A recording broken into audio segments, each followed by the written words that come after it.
This week has been so busy for me. I cannot speak for you, but for me, I've really only had the opportunity just to be present to what comes up, and there's not been a lot of time for reflection. But yesterday afforded me the opportunity of thinking about the themes that have emerged, and so I'd like to share those with you in this video.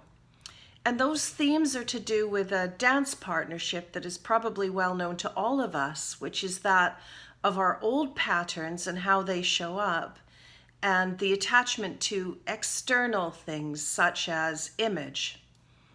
I'm going to talk about image first because that's what came up first in the sessions that I did.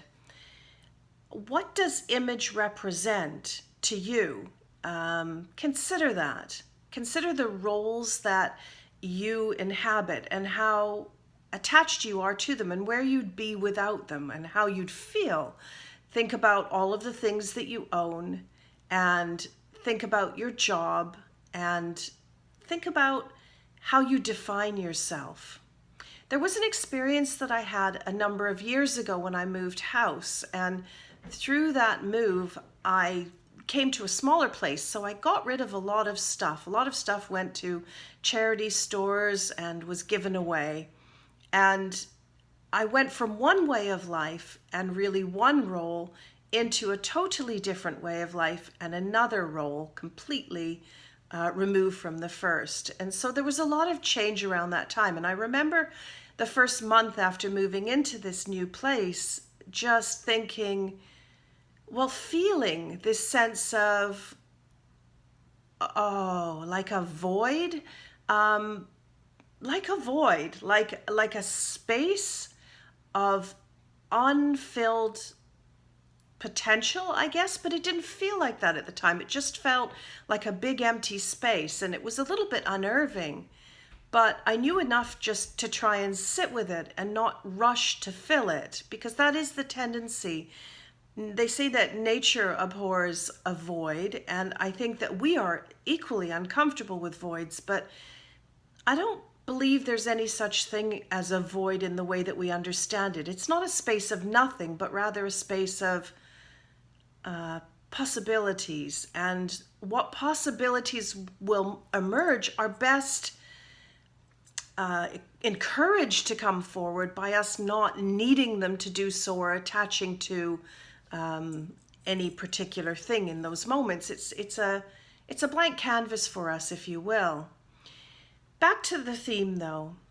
It is very understandable and common that we should attach to the roles that we inhabit, and those can be everything from mother, father, familial relationships, or being in a partnership or in a marriage, or performing a role at work. And we may, if we're holding a sense of not good enough in any form, direct that into those roles.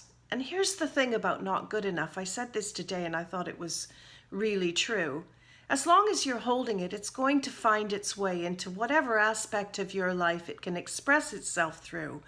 And the example that I gave someone was that she was describing her role as a parent and how she's seen by other parents and how she feels within her peer group as a parent and whether she's good enough through that. And I said, if I gave you the example of, butter churning, if you suddenly became very focused on churning out this amazing butter and you didn't feel you were doing it fast enough or good enough, and you were comparing yourself to your neighbor who made the most incredible butter. I know it's a bizarre example, but it's the one that came to me.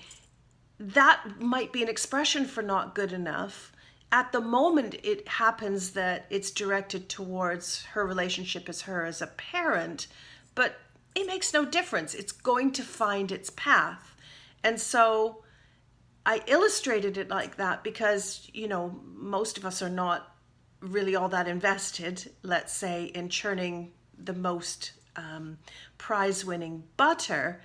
But you could be, and you might find that funny or even nonsensical, but it's actually equal to whatever else you're directing your sense of not good enough into. So What I want to say about externals and the roles and identities that we attach to is that for everything that we put our sense of not good enough into, it has an equal, let's say, power with which to remind us that it has nothing to do with what we are. In other words, it will validate that dense energy of not good enough by giving us either rejection or dissatisfaction or some other dense energy to match it, because energy always brings to it its same.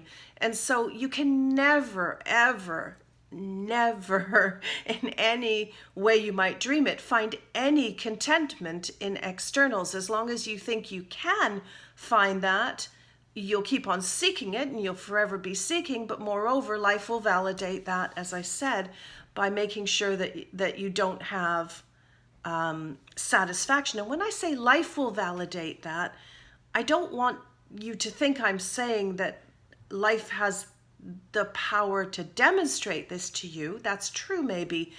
I want to refine that a bit and say to you, it's more you.